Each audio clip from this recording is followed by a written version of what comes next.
If a debt collector asks you to sign a tolling agreement, do not do it. Now, for me to explain this, I've got to teach you what a tolling agreement is. A tolling agreement is basically the parties are coming up on the deadline for the statute of limitations, and they agree that it might be beneficial that instead of the plaintiff filing the lawsuit to beat the statute of limitations, they take a little bit more time and they extend that statute of limitations out so that they can continue to negotiate.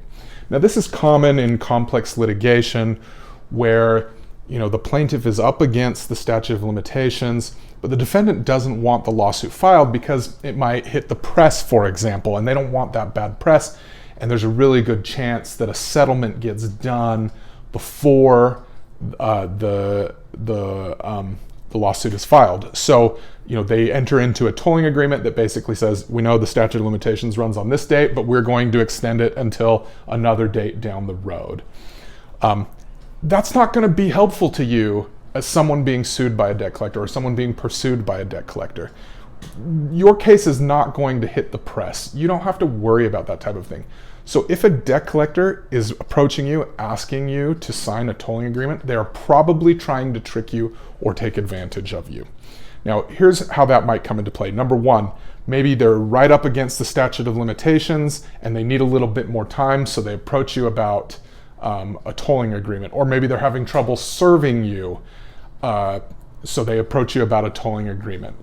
Or the more likely scenario is the statute of limitations has already passed, and the only way they're going to be able to sue you is if they get you to sign a tolling agreement that will bring that statute of limitations to a later date than it already was. So let me give you a quick example. Let's say the statute of limitations on a debt in your state is 5 years, but they're pursuing you on a debt that is 10 years old. And you are past the statute of limitations. It's been more than 5 years, right? Because it's a 10-year-old debt.